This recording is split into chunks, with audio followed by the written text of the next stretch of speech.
Je veux parler ce soir du but et de la puissance du temps, mais je veux surtout me concentrer sur ce sujet. Comprendre comment vivre efficacement dans le temps. Quand une année se termine, le temps s'en va. Lorsque vous changez d'année, vous reconnaissez en réalité que vous avez utilisé du temps. Vous avez utilisé 12 mois. Mais la vraie question est, comment avez-vous vécu ces 12 mois? Et comment avez-vous utilisé le temps que vous aviez? Dans la prochaine heure, vous allez entrer dans un autre segment de temps. Et je dis à chacun de nous ce soir, nous devons apprendre à maximiser le temps dans nos vies. Quand j'ai été invité par la reine d'Angleterre pour recevoir ce qu'on appelle le prix OBE, je n'oublierai jamais ce jour. L'OBE est l'une des plus grandes distinctions données par la reine. Quand j'ai reçu la lettre du gouvernement m'informant que j'avais été choisi pour recevoir ce prix, j'ai pensé qu'il s'était trompé. Je me suis dit, je n'ai rien fait pour mériter cela. Mais apparemment, il pensait autrement. Quand je suis arrivé pour recevoir cet honneur, je suis entré dans la salle et j'ai cru que je m'étais trompé de pièce. Il y avait environ 30 personnes qui allaient recevoir une récompense de la reine. Et tout le monde semblait avoir 80 ans. J'avais un peu plus de 40 ans. Je me suis rendu compte que toutes les personnes dans la salle avaient environ le double de mon âge. Et pourtant, je recevais la même récompense qu'eux, avec seulement la moitié de leur vie. En y pensant, j'ai réalisé que j'avais encore fait l'histoire. Le Premier ministre me l'a dit discrètement. « Vous savez que vous venez de faire l'histoire ?» Je lui ai répondu « Non ». Il a dit « Vous êtes le plus jeune récipiendaire que nous ayons jamais choisi. » Je me suis arrêté un instant et j'ai regardé autour de moi. Ces personnes étaient des citoyens très distingués, qui avaient travaillé toute leur vie. Et moi, je n'étais qu'à la moitié de la mienne. Et j'ai entendu la voix du Seigneur me dire doucement, « Tu as bien utilisé ton temps. » Je veux que vous pensiez à certaines choses qui pourraient vous choquer ce soir. Écrivez ceci. 1. La vie, c'est le temps. Quand vous pensez à la vie, c'est tout ce que c'est, du temps. Si quelqu'un vous demande « Comment va ta vie ?», il vous demande en réalité « Comment utilises-tu ton temps ?» 2. La vie est définie par le temps. Si quelqu'un vous demande « Qui es-tu ?», la réponse dépend de ce que tu fais avec ton temps. Que tu sois mécanicien, infirmière, médecin ou enseignant, tout cela dépend de la manière dont tu utilises ton temps. 3. La vie est mesurée par le temps. Quand quelqu'un vous demande « Quel âge as-tu ?», il vous demande en réalité « Combien de temps as-tu passé ici et qu'as-tu fait avec ce temps ?» Peut-être as-tu 16 ans, peut-être 25, peut-être 32, peut-être 48, 56 ou même 75. Peut-être que tu approches des 80 ans. Quel que soit ce nombre, ce chiffre peut t'accuser, parce que ce nombre révèle combien de temps tu as utilisé. 4. La vie est déterminée par le temps. Le type de vie que tu as dépend de la manière dont tu utilises ton temps. En d'autres termes, la vie se vit dans le temps. Le temps est si puissant que la qualité de ta vie dépend de la manière dont tu utilises ton temps. Quand nous pensons au temps, nous devons faire attention. La vie n'est pas seulement qualifiée par le temps, mais le passage du temps est en réalité le passage de la vie. Quand vous dites « bonne année », moi je pense « heureux nouveau 12 mois que vous venez de perdre ». La question est « qu'avez-vous fait avec les 12 mois qui viennent de passer ?» Et que ferez-vous avec les 12 prochains mois? Je peux le dire autrement, la vie s'arrête quand le temps s'arrête. En d'autres termes, la mort, c'est la vie qui quitte le temps. Quand quelqu'un meurt, cela signifie simplement qu'il a quitté le temps pour entrer dans l'éternité. Ce qui vous donne la vie dans le temps, c'est lorsque vous quittez l'éternité et que vous entrez dans le corps d'un bébé pour devenir un être humain. Et quand vous mourrez, vous quittez à nouveau le temps. Donc, le temps est temporaire, mais la vie est éternelle. Écoute-moi bien, jeune homme. Ce que tu fais avec ton temps, c'est ta vie. Et tu n'as pas tout le temps pour le faire.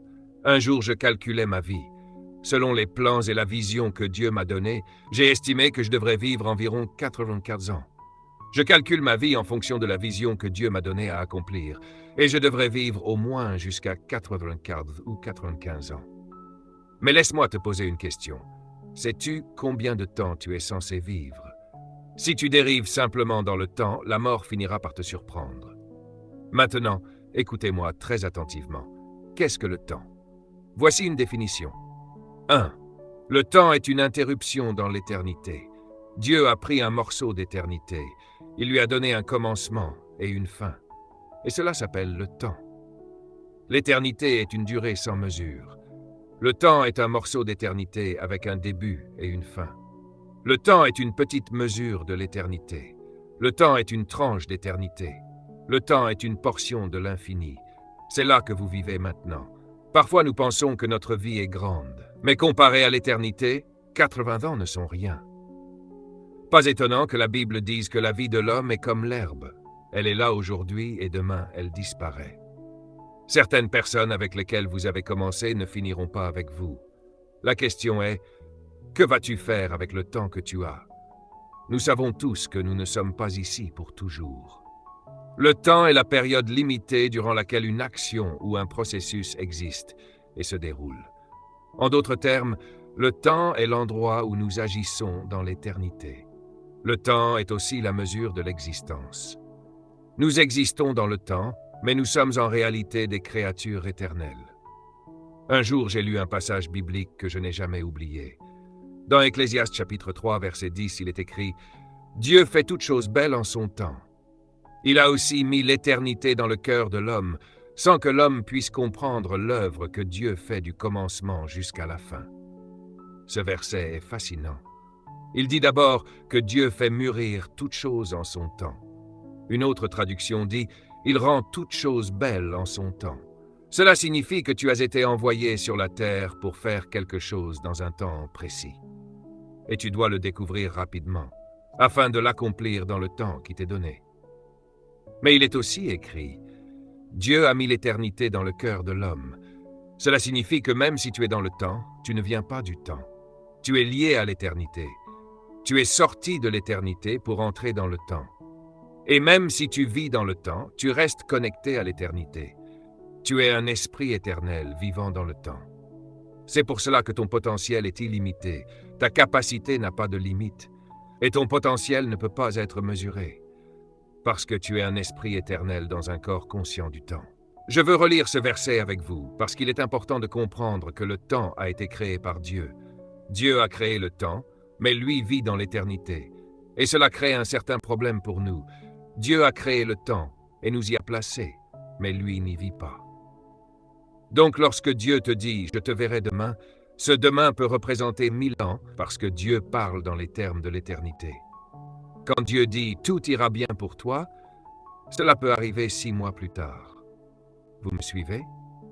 Quand Dieu a dit à Adam « je vais envoyer la semence de la femme qui écrasera la tête du serpent », 4000 ans plus tard, cette semence est apparue.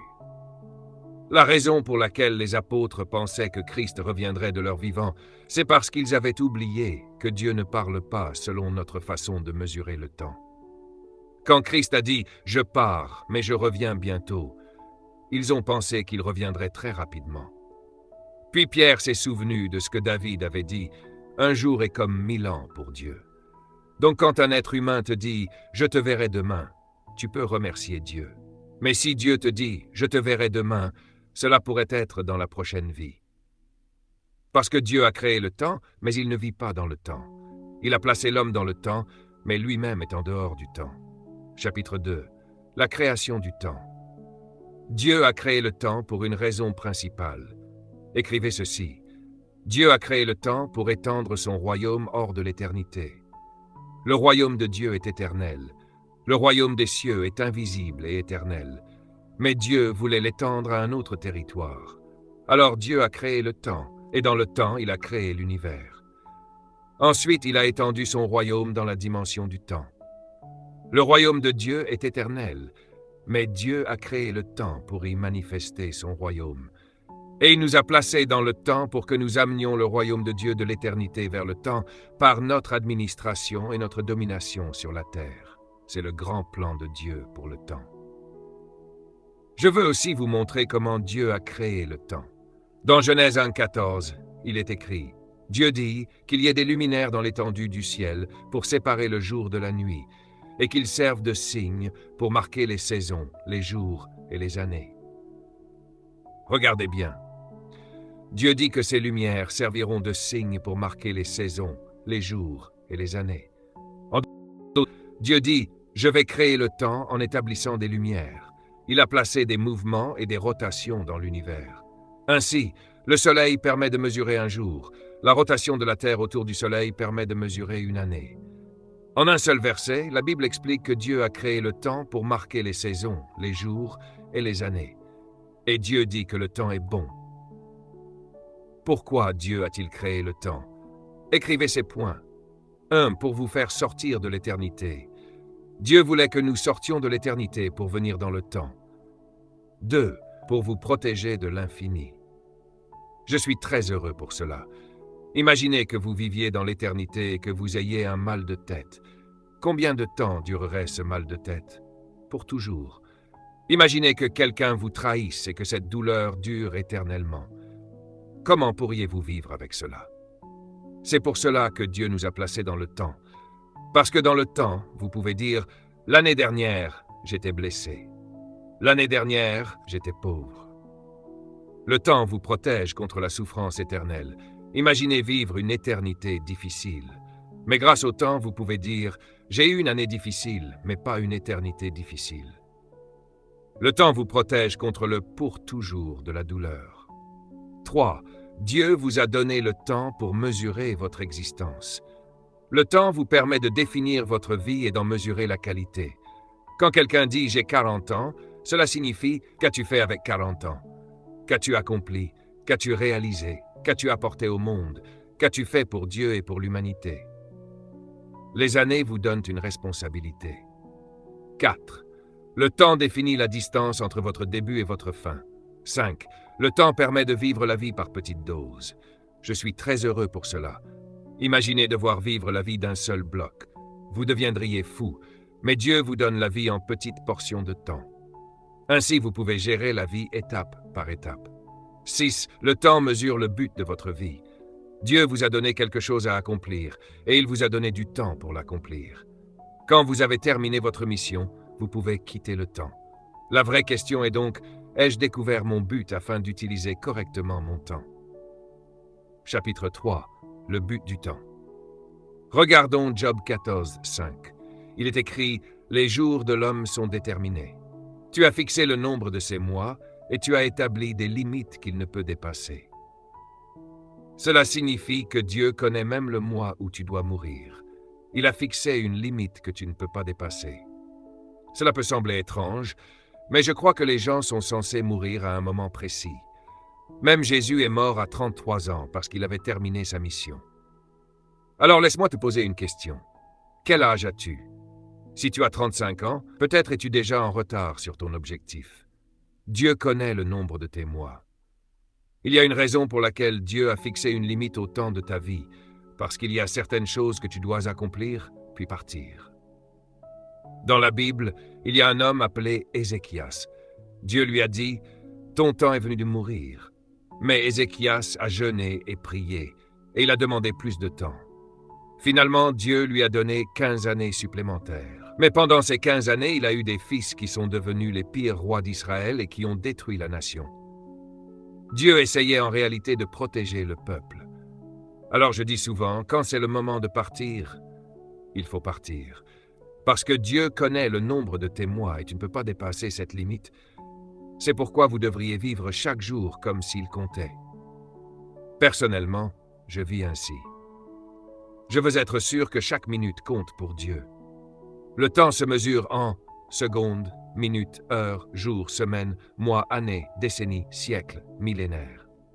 Le temps mesure la vie entre hier, aujourd'hui et demain. C'est pourquoi j'aime le temps. Parce que je peux dire « elle m'a quitté hier, mais je peux me marier demain ». Le temps vous permet de dire ces choses. Le temps se mesure aussi en passé, présent, futur.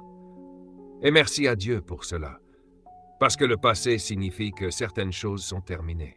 Certaines des choses que vous avez accomplies, et même vos échecs, font désormais partie du passé. Le présent, c'est là où vous êtes maintenant.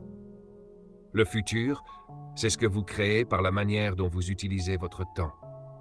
Le temps se mesure aussi en saisons, l'hiver, l'été, l'automne, le printemps. Mais il se mesure aussi par les saisons d'abondance, les saisons de manque. Et souvent nous oublions que le manque est aussi une saison. Quand vous êtes fauché, vous pensez que c'est le diable. Mais Dieu dit non, je te rappelle simplement que tu dois te souvenir de moi.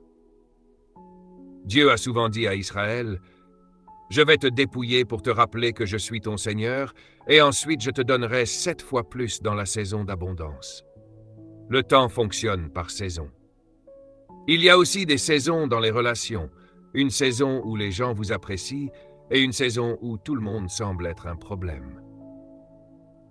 Le temps existe aussi pour protéger l'homme de vivre dans un état permanent. Merci à Dieu pour le temps. C'est pourquoi il est si important de réfléchir sérieusement à l'année qui vient et de se demander « Que vais-je faire avec les 12 prochains mois ?» Le temps est une ressource. Écrivez ceci. Le temps est une marchandise, une ressource. Une marchandise est une ressource que l'on utilise pour produire ou acheter quelque chose. Par exemple, l'argent est une marchandise, mais le temps est exactement comme l'argent. Premièrement, le temps est la seule ressource sur Terre donnée également à chaque être humain. Il y a des riches et des pauvres en argent, mais il n'y a pas de riches et de pauvres en temps. Je le répète, il existe des riches et des pauvres quand il s'agit d'argent, mais pas quand il s'agit de temps. Deuxièmement, le temps est la seule ressource que tout le monde possède. Certaines personnes n'ont pas d'argent, certaines n'ont pas de maison, mais tout le monde a du temps. Troisièmement, chaque être humain reçoit la même quantité de temps chaque jour. Chaque jour, tout le monde reçoit 24 heures. Bill Gates reçoit 24 heures. Le roi d'Angleterre reçoit 20 heures. Steve Jobs recevait 24 heures. Moi aussi, je reçois 24 heures. Personne n'a plus de temps que vous. Alors pourquoi certaines personnes ont-elles une vie différente? Parce que ce que vous devenez dépend de la manière dont vous utilisez vos 24 heures. Vous entrez dans une nouvelle année et Dieu vous dit « Arrête de gaspiller ta ressource. » Le temps est la monnaie de la vie. Le temps est la monnaie de la vie. Chaque être humain reçoit la même quantité chaque jour. Et chaque fois que vous utilisez votre temps, vous le dépensez. On parle souvent de passer du temps.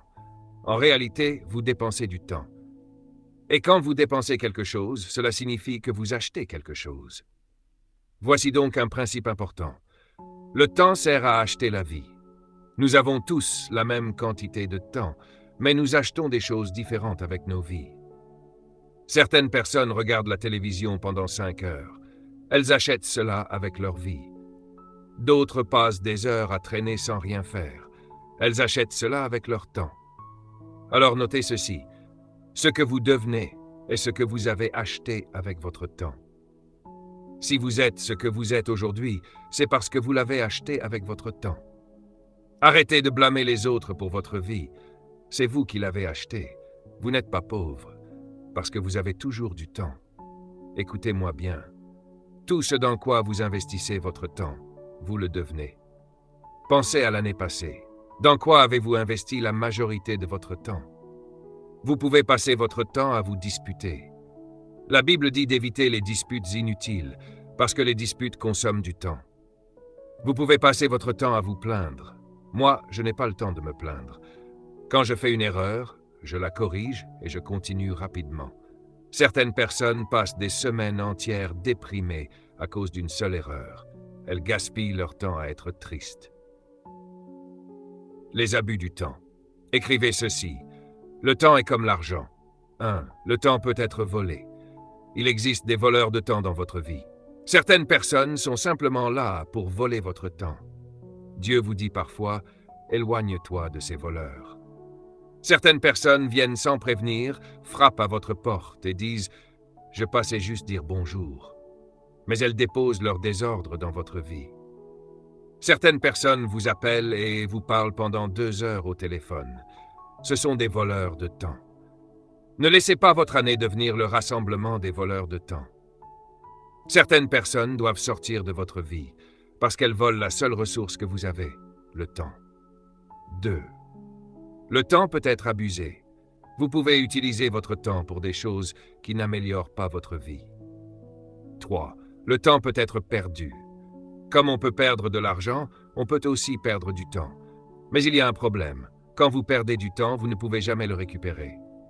4. Le temps peut être gaspillé. Je me souviens de certaines journées où j'ai passé une demi-journée avec des personnes qui n'ont rien ajouté à ma vie. Et à la fin de la journée, j'étais triste parce que j'avais gaspillé mon temps.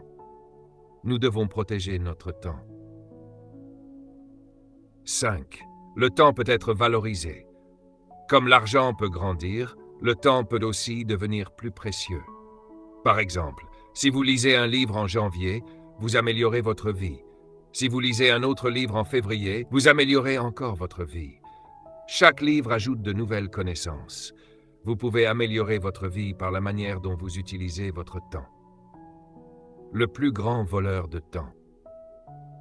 Le plus grand gaspilleur de temps est la télévision. Les gens me demandent souvent « Comment écrivez-vous 3 livres par an et des best-sellers ?» Parce que je ne regarde pas la télévision. La télévision peut être un voleur de temps. Les personnes que vous regardez à la télévision sont déjà riches. Pendant que vous les regardez pendant 2 heures, elles dorment ou jouent au golf et vous êtes là à perdre votre temps. 6. Le temps peut être déprécié. Vous pouvez réduire la valeur de votre vie en passant du temps avec des personnes ou des choses inutiles. Faites de cette année une année de conscience du temps. 7. Le temps peut être dévalorisé. Certaines personnes allaient très bien dans leur vie, jusqu'au jour où elles ont rencontré certaines mauvaises personnes. Certaines personnes ont détruit leur propre valeur à cause des relations qu'elles ont acceptées dans leur vie. Certaines d'entre vous volaient haut comme des aigles, puis cette année, vous avez rencontré un pigeon. Et tout à coup, vous avez cessé de venir à l'église. On ne vous voit plus. Vous vous êtes éloigné. Et maintenant, seulement parce que c'est la nuit du Nouvel An, vous êtes revenu à l'église. Voyez-vous le problème? Nous pouvons dévaloriser notre temps par les personnes que nous laissons nous influencer. Écoutez-moi bien, vous ne pouvez pas traverser la vie sans vous faire quelques ennemis. Habituez-vous à cela. Certaines personnes seront toujours fâchées parce que vous ne voulez pas passer votre temps avec elles, mais ne laissez personne dévaloriser votre temps. Mais écoutez ceci attentivement. Le temps peut aussi être réévalué. Cela signifie que vous pouvez retrouver la valeur de votre vie. Vous pouvez prendre une décision ce soir et dire « Cette année sera l'année où je reprends ma vie en reprenant le contrôle de mon temps. » Je vous en supplie, ne terminez pas cette année comme vous avez terminé la précédente. La réalité du temps. Notez ceci. Vous ne pouvez jamais arrêter le temps. En réalité, nous sommes tous prisonniers du temps. Vous ne pouvez pas contrôler le temps, résister au temps, négocier avec le temps, ralentir le temps, accélérer le temps. Une fois que le temps est passé, il est perdu pour toujours. Vous ne pouvez même pas acheter du temps avec de l'argent. Le temps avance sans arrêt.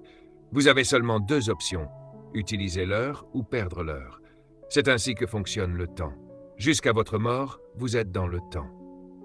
Alors apprenez à utiliser le temps pour votre bénéfice divin. La durée de la vie. Dans Psaume 99:10, il est écrit « La durée de notre vie est de 70 ans, ou 80 ans pour les plus robustes. Mais leur durée n'est que peine et misère, car elle passe vite et nous nous envolons. » La Bible nous dit que l'âge moyen de l'homme est environ 70 ans. Alors posez-vous la question, quel âge avez-vous?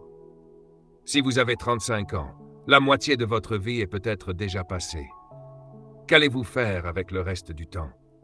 Si quelqu'un a 72 ans, chaque matin, il doit se réveiller en se disant « Je dois faire en sorte que cette journée compte ». La Bible dit que si quelqu'un dépasse 70 ans et vit jusqu'à 80 ans, c'est grâce à sa force. Donc si vous avez 50 ans, vous avez peut-être 20 bonnes années restantes pour accomplir quelque chose de grand. La Bible parle vraiment de tout dans la vie. Que faire avec son temps?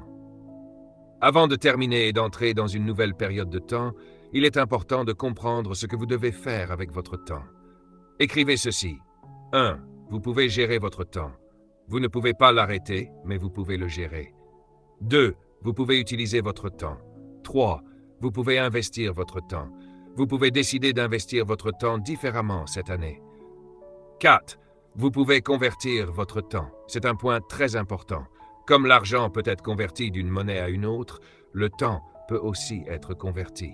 Vous pouvez convertir votre temps en argent, santé, connaissances, compétences. Tout dépend de la manière dont vous utilisez votre temps. Pourquoi Dieu nous a donné le temps? Le temps doit être utilisé pour initier, créer, développer, construire, ajouter de la valeur à la vie. Utilisez votre temps pour améliorer votre vie. Utilisez votre temps pour accomplir votre mission divine. C'est pour cela que Dieu nous a donné le temps. Rachetez le temps. Dans Éphésiens 5, la Bible dit « Réveille-toi, toi qui dors, relève-toi d'entre les morts, et Christ t'éclairera. » Puis elle dit « Prenez garde à la manière dont vous vivez, non comme des insensés, mais comme des sages. » Et le verset clé dit « Rachetez le temps. » Pourquoi? Parce que les jours sont mauvais. Racheter le temps signifie reprendre le contrôle de votre temps. Certaines personnes possèdent votre temps de 9h à 17h, mais le seul temps qui vous appartient vraiment est après ces heures-là. La Bible dit aussi « Sème ta semence le matin, et le soir ne laisse pas ta main se reposer. » En d'autres termes, ne laisse pas les autres posséder toute ta vie. Reprends le contrôle de ton temps. Le mot « racheter » signifie aussi reprendre possession, tenir une promesse, payer une dette. En réalité, cela signifie utiliser votre temps pour accomplir ce pourquoi Dieu vous a créé. Nous passons parfois toute notre vie à construire une entreprise, mais nous oublions le royaume de Dieu. Et Dieu nous rappelle que lorsque nous mourrons, la seule chose qui restera vraiment sera ce que nous avons fait pour Christ et pour son royaume. Faire le meilleur usage du temps. Une autre traduction d'Éphésiens dit « Faites le meilleur usage de chaque opportunité. Chaque jour vous donne une opportunité. La question est, qu'allez-vous faire avec cette opportunité? Votre pensée est-elle sur les fêtes et les distractions ou sur ce que Dieu veut faire dans votre vie? Plus vous vieillissez, plus vous réalisez que vous n'avez plus de temps à perdre. Ne gaspillez pas votre vie dans les excès, les fêtes sans sens, l'alcool, les drogues, les plaisirs destructeurs, parce que tout cela vole votre temps et votre vie. À cet âge, j'avais déjà un impact sur le monde. C'est cela, l'opportunité. Permettez-moi de vous définir ce que signifie racheter le temps. Racheter signifie prendre possession et contrôler son temps, et le transformer en opportunité pour accomplir la dette divine que vous avez envers votre génération. Cela signifie apporter de la valeur à l'humanité. C'est pour cela que vous êtes né, pour racheter le temps. Comment racheter le temps? Je vais terminer avec ces instructions. 1. Le temps, comme une ressource précieuse, doit être géré. 2. Le temps doit être protégé. Protégez votre temps. Vous seriez étonné de savoir combien de personnes veulent me voir. Je dois souvent demander à Dieu une révélation divine pour savoir qui je dois rencontrer. Ma sœur qui travaille avec moi au bureau peut vous le dire. Chaque semaine, des centaines de personnes veulent me rencontrer. Elles prennent l'avion, elles font des efforts pour venir. Et parfois je dis, Seigneur, ils veulent ma vie. Parce que lorsque quelqu'un veut votre temps, il veut une partie de votre vie. Plus vous passez du temps avec quelqu'un, plus vous lui donnez votre vie. Réfléchissez à cela. Vous devez protéger votre temps. Et souvenez-vous, vous ne pouvez pas éviter d'avoir des ennemis. Alors autant en avoir pour de bonnes raisons. 3. Le temps doit être focalisé. 4. Le temps doit avoir un but. 5. Le temps doit avoir une vision. 6. Le temps doit être mesuré par des résultats. Posez-vous toujours cette question. Ce que je fais maintenant, va-t-il produire quelque chose de précieux ou suis-je simplement en train de gaspiller mon énergie et mon souffle? Le temps est une partie de l'histoire que vous utilisez pour donner un sens à votre vie. 7. Le temps doit avoir de la valeur. Vivez chaque jour en sachant que ce jour est un cadeau de Dieu et vous devez le lui rendre avec reconnaissance. Lorsque la journée se termine, elle devrait être meilleure que lorsqu'elle vous a été donnée. Dieu ne vous donne jamais un mois. Il vous donne seulement un jour. La Bible dit « Voici le jour que le Seigneur a fait ». La question est donc, que faites-vous avec votre journée? Jésus protégeait son temps. Dans Jean 7, Jésus était très protecteur de son temps. Il y a un verset que j'ai lu quand j'avais 18 ans. Ce verset a changé ma vie et je l'utilise encore aujourd'hui pour protéger ma vie. Jésus était très influent. Tout le monde voulait le voir. Mais dans Jean 7, 6, Jésus dit ces paroles. « Mon temps n'est pas encore venu, mais pour vous, n'importe quel moment est bon. » Autrement dit, beaucoup de gens n'ont aucun sens du temps. Ils disent simplement « Allons nous amuser, allons en boîte, allons faire la fête. » Mais Jésus disait « Vous laissez les gens diriger votre vie. » Il dit que cela s'arrête. Tout le monde qui veut vous voir ne peut pas forcément vous aider. Jésus disait « Pour vous, n'importe quel moment est bon. Mais pour moi, le bon moment n'est pas encore venu. » Il était très conscient de son temps. Il savait qu'en ne pas se mêler aux gens. Par exemple, quelqu'un peut vous dire « Viens à la fête de Noël ». Et vous pouvez répondre « J'ai quelque chose de plus important à faire ». Et certains diront « Mais pour qui te prends-tu » La réponse est simple « J'ai quelque chose de plus important à faire ». La question est « Êtes-vous conscient de votre temps ?» Vous êtes trop âgé maintenant pour continuer à perdre du temps. La Bible dit « Il y a un temps pour toute chose et un moment pour chaque dessein sous le ciel ».